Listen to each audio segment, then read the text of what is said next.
Hello, welcome to Mall Talkers. I'm Michael Paskett, aka The Mall Guy, and this is the show where retail and mall pros come to talk some shop.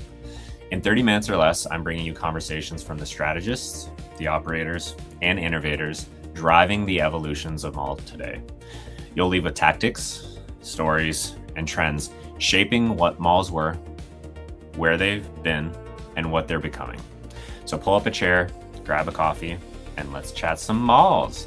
So today, my special guest is a good friend paired with the business manager at Giftify, Stefan Wolkowski.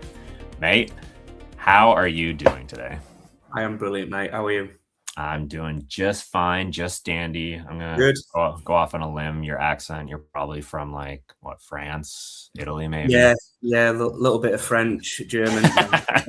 I am from deep Yorkshire in the UK, so I think subtitles might be conversation. We'll be sure to input that with some AI translation for everyone listening. Perfect. So I obviously know what you do. I know obviously the UK you are specific to for your territory paired with the Nordics. Can you tell me a little bit about yourself? Yeah, so I joined the business 3 years yesterday. So joining Giftify and actually joining this sector. I'd worked in acquiring for about 6 years prior to that.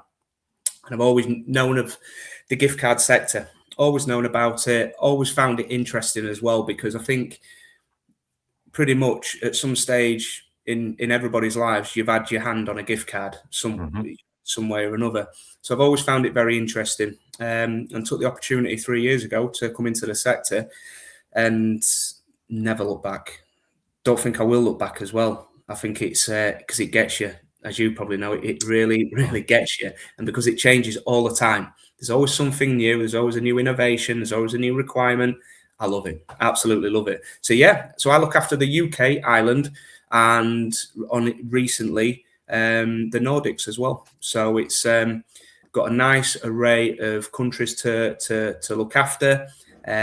Centres are so different, not just from the UK to Ireland, but the UK in general. Everyone works differently, so it really does keep you on your toes, and it's such an engaging sector to work in as well. So yeah, absolutely love it, mate. Oh, absolutely. It is thrilling. It's constantly changing. It's keeping us on our toes. It's a new thing every week with common themes, and I love it. I'm addicted. 100%. When we first met in France, it's changed so much since then. The same conversations we would have had 3 years ago are completely different to maybe what we'd have now. So it just evolves. It evolves. And I've never known a sector evolve as much as what this one does. But all for the good reasons as well, because as you say, it keeps you on your toes and it makes the job fun. It makes the sector fun. It's just great. It's a great place to be. And life at Giftify is fantastic. Brilliant. And I would say, I think it's evolving so rapidly and always has been. And it's because the shoppers are really pointing the direction. They are the compass. They are the ones that should be dictating the strategy. Either follow it or fall behind. And that's what keeps it interesting, is really they're in control of the decisions that should be made. 100%. And I think we've got to take into consideration. So I need to take into consideration, I joined this sector just after COVID. So I knew of the sector prior to it. And obviously in between, I was still working in acquiring. But the changes that have been, the development from the COVID period is, you can see it just growing and growing and growing, and potentially getting back to the conversations I've had with centres of how it was prior to it, which is the really exciting part. So when centres were at the peak prior to COVID, they're heading back to them levels again now. And then obviously from there, there's been so many innovations off the back of that break as well. So yeah, it's definitely an industry well on the move, and it's exciting to be a part of it. Without question. And the theme today, the secret weapon to shopper loyalty in 2026. One of the things specific to gift cards is, and myself included, only have ever seen, 5-10 years ago as something a retailer will try to sell for holidays, for birthdays. But in my conversations, and I'm sure in yours, the view is it's becoming more fundamentally strategic for mall operators. What's changed in your mind? I think you just nailed it on the head there. It's not just used as a Christmas gift card anymore. It's throughout the year. You see different parts of the year now growing year on year where there necessarily wasn't there in the first place. So, one area that we've really seen grow, massively over the years now is the teachers leaving date. So when them teachers are finishing for the summer, it's an opportunity for people to buy the teachers a gift card. That potentially wasn't as big a few years ago, where that's growing. Weddings, people are seeing this now as an opportunity to purchase a gift card for somebody to use towards a honeymoon or as a present, whatever it may be. So I think it's not just used now just for that Christmas period, Valentine's Day, let's say. It's used for pretty much all year round. And I think it's that a lot of that comes down to the centre as well as with them promoting it. They're feeling potentially a little bit more confident now, pushing that gift card all year round rather than just thinking of the ultimate goal, which is going to be Christmas. But yeah, it's all year round. And I think there's numerous reasons for that. But I just think it's more of the opportunities that's getting presented for people to purchase them, for any point of the year. Yeah. And I would pair that, just thinking through it, like, it's also the expectation of consumers, where previously 10 years ago, I would say, like, gift cards were seen as not a lot of thought was put into it. Like, you should probably get them a gift. But now with e-commerce, with things at your fingertip, with I can get whatever it is I want at any given time, I feel like the expectation has changed to where it's actually accepted to receive as a gift by consumers, because they then get access to that, whatever they want, at their fingertips. Agreed. And I think one of the big things is it's also an opportunity for somebody to shop somewhere where sometimes they might not been able to. Oh, interesting. So it's encouraging them people now to potentially go and visit a centre or a mall or an outlet that they necessarily wouldn't have visited in the past. And the exciting part about that is as well, there was a little fact that the GCVA conference produced in 2025, and they said that the actual card value can be spent more, up to 25% of what that value was. So again, it's showing that the spend is higher than what the card value would be. So again, you talk about an opportunity. It's guaranteeing a visit. It's keeping it spending local, but then the actual percentage of the card that's getting spent on top of it, it's increasing the revenue for the retailer as well. So there's so many positives towards the gift card. There really is. But I agree. It's even over the last 3 years since I've been in the industry, the acceptance of it and the importance of it, it's a hell of a lot more important now than it has ever been for a mall center or an outlet. Yep. It's a great point, and it's hilarious to think about, because I'm guilty of that. If I have a $50 gift card, I'm going to be spending $75, $100, because the gift card's not real money to me. I am only spending out of $100, $50 for whatever it might be. And based on the quality of shirts that you wear as well, they're not cheap.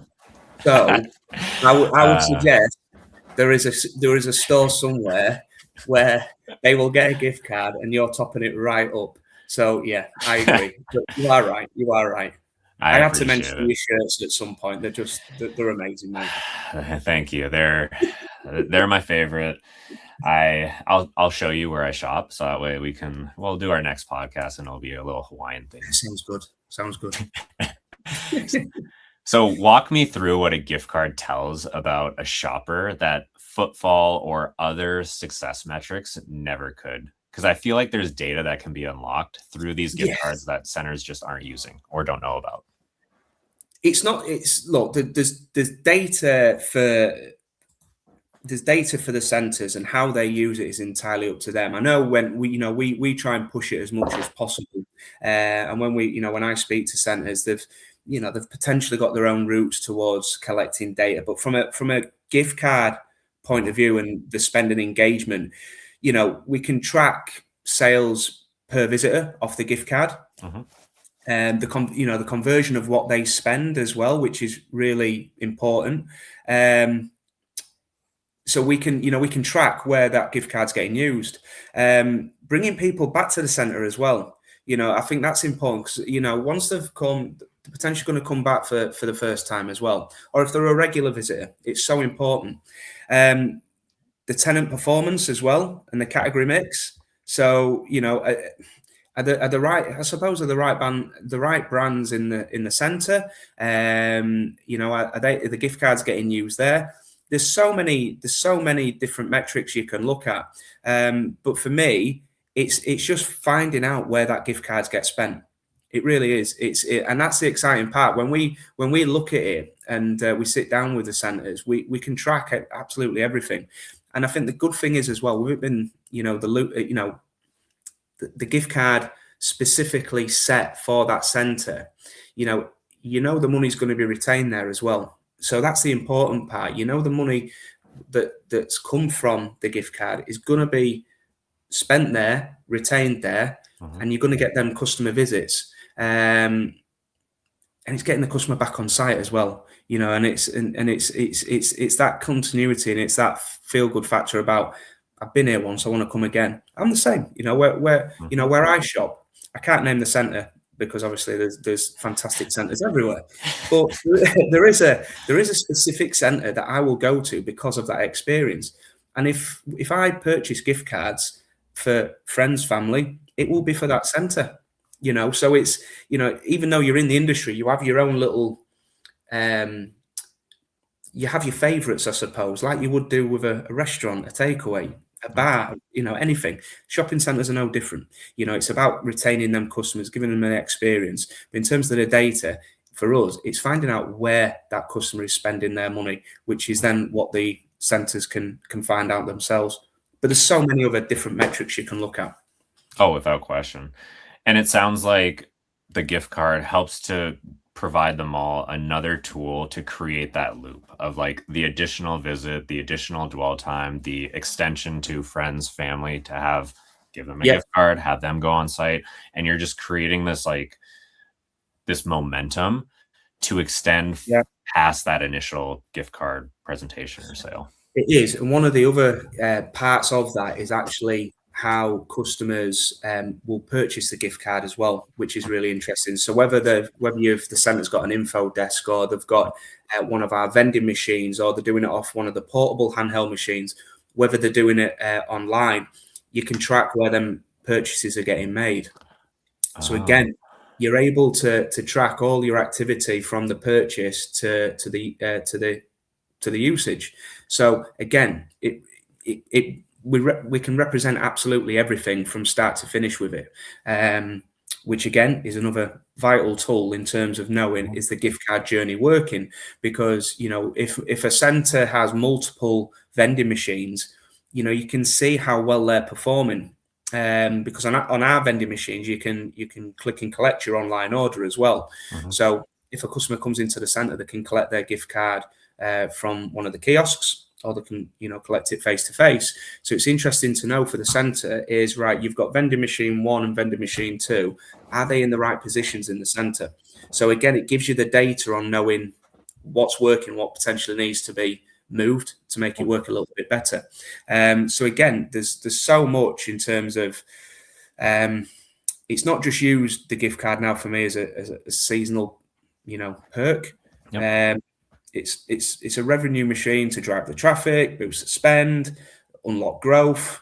And with the modern approaches now of the digital journey as well, it's just moving so fast. It really, really is. Oh, without question. It sounds like it should be part of the strategy, should be part of the experience for consumers. What's wrong? Oh, sorry, go ahead. No. I was just going to say, I think for some it's growing as that part of that strategy. Whether that's centre, whether it's centre specific or if it's a part of a group, I think it is becoming a part of that really, because let's be fair, any shopping centre will know about a gift card in a rival centre or somebody connected to the group who knows about it. Now, whether that centre's ready to promote it and work with, say, us, let's say, and because it is a partnership, I can't stress that enough, and you'll know that with what you do, working closely with them centres to make sure you're maximising every opportunity is absolutely crucial.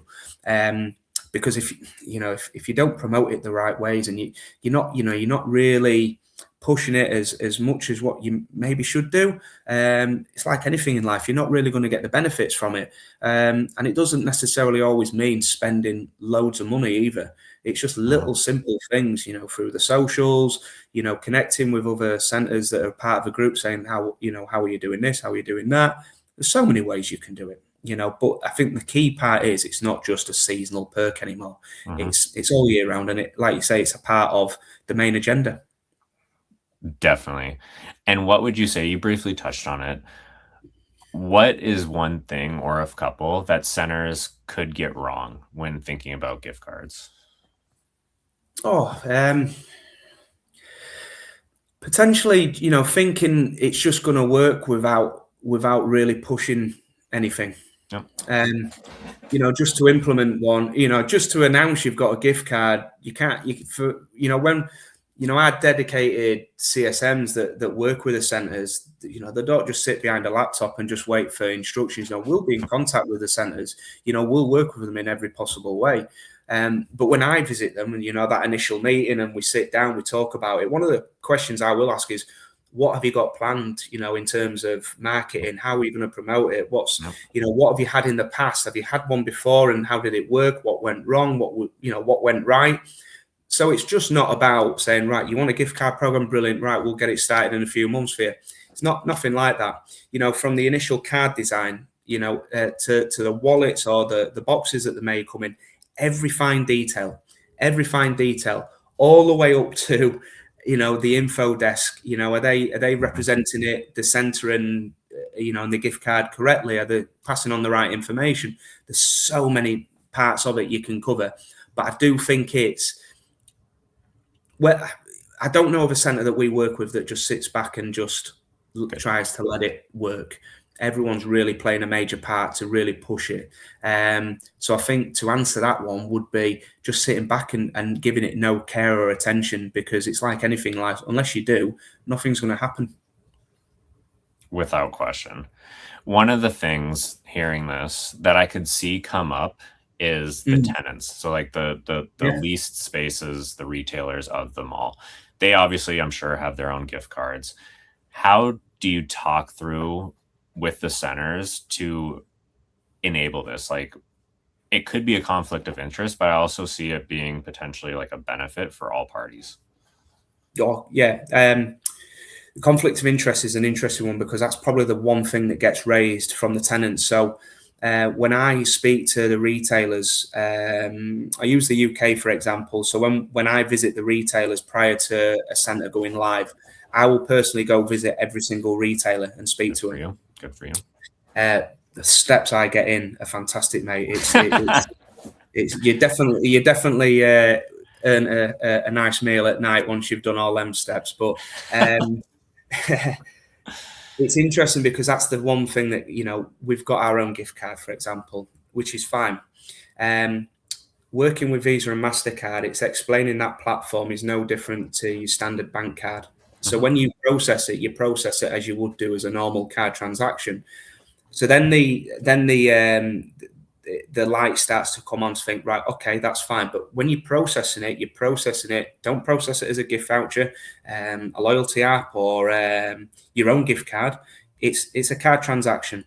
So that covers a lot of the questions that may come our way in terms of a conflict of interest. And I think potentially over the years that's been, maybe an issue. But the one thing we do say is we provide documents to the centre, and this is always really helpful if the centre's got that relationship with the retailers, where they can spread the word. I've seen email chains go out and WhatsApp messages to say, we've got a new gift card launching. These are the basics of the gift card. This is how it can benefit you. So it's really nice to know that that message is going out early. And again, that is something that we speak about with the centres prior to going to live. We just need to make sure the tenants understand this is to benefit them. It's ring fenced to this centre. It's going to bring in more footfall. It's going to bring in potentially new visitors that are going to spend more money. We spoke about the additional up to 25% on top of the gift card that they're going to spend. There's so many positives for it. I don't see any negatives. And the good thing is, because we now have the digital journey, which for machines that don't have that swipe transaction where they can upload it to the digital wallet for use it for contactless, again, it's another huge add-on in an industry that's moving so fast. So it gives the retailers and the customer so many opportunities to use it. But for me, the tenants, once you've spoken to them, you've explained it, you've passed on that message, I think any kind of fears are kind of quashed. Yeah. And I applaud you for being proactive within that instead of just like seeing what happens. Because I feel like that explaining it, doing the right thing, making sure this is a community, this is meant to help you instead of it being seen as competitive. Yeah, I mean, look, I could pretty much go to 10 tenants and you'd get asked the same question by a good 6 or 7 of them, which isn't an issue. It's what you expect. As when I explain it to one of the managers there, or we provide a document as well, so it explains of how you process a gift card. But I think it's like anything. Once you've done something once, you kind of get the hang of it a little bit. So you go to some of our biggest centres, in the UK at the moment. They've had a gift card program there for so long. Even when we launched the new gift card, there were still questions. There's still questions. What we need to appreciate, members of staff, in them retailers, they change, managers change. They may have never come across this before. So it's a constant communication from the centre to explain, welcoming new retailers to it. We've got a centre gift card. This is what it does. So even when we've left the building, the message is still very clear from the centre, welcoming them tenants to look what we've got. We even bring you footfall in via this gift card program we've got. It's very successful. It's used at all the tenants. It's really important that there's that from me at the start, or the company and whoever's doing it, to the continuous welcoming of this gift card program. Absolutely brilliant. How would you consult a mall or a shopping center on gift cards, but specific to like low-hanging fruit? We want to start quickly. We don't want to go the whole shebang. Like, what should we do first to get started? There's not one single centre that works the same way, so it'd be no different to how we kind of do it now. In terms of like low-hanging fruit, I get where you're coming from, but I think from our point of view is it's what suits that centre in terms of products. So not every single centre will have an info desk. So how we're going to sell gift cards? Is it online? Is there another route? Have you got a pop-up stand? Right, you've got a massive centre. You're going to need how many vending machines do you need? You've got an info desk. You're doing online. You've got a massive B2B network. There's so many different kind of variants to how it can work. So there isn't necessarily, a different sell or a different conversation. It's more of that, just right. What do you envisage the next 2 to 3 years looking like for yourself? Where would you want to be? And that might not be around the amount of gift cards they sell. They might look at this as for the first year as just setting the stone and preparing for a major launch. There could be many, many different scenarios with it. There isn't necessarily one. I just think it's more of tailoring the products and the commercial proposal towards what that centre needs at that time. And again, like you probably know, things change over 3 to 5 years, maybe more. So things can be adjusted, things can be added onto it. So nothing stands still. Agreed. Setting the foundation to build off of, build your skyscraper, build your empire, and then pivot as needed. Yeah, look, it's no different. I would imagine it'd be no different in any other business. It's starting what you feel is going to be right at the time, and then you're building it up as you go along. And again, I think that comes off the back of both parties collaborating and making it a success. Yep. Well said. So I will say, I very much so appreciate you taking the time. I know you're a busy man. Absolutely. Thank you. I've been dying to get this done. I've just been waiting for that phone call, that email, when's my turn, and it's finally come. So it's an absolute honor. No. You're the first one to respond to my LinkedIn message. Thank you, mate. Yep. I will say and ask any parting words, any wise advice. Doesn't even need to be about gift cards or malls, any food hotspots in the north of UK, your Warhammer collection, because I'm sure you just love Warhammer like I do. Sci-fi mad. How can I? Oh, look, I think if anyone visits the UK and you come to the north of England, just try an old-fashioned Yorkshire Sunday lunch with gravy. Done. That's all I can think of. I'm thinking about that now, mate. So that's all I can think of. It's almost supper time for you. I can tell. It is. Brilliant. Well, thank you again for everything. Appreciate the time. And to all the mall talkers, thanks for listening. We'll chat later. Bye.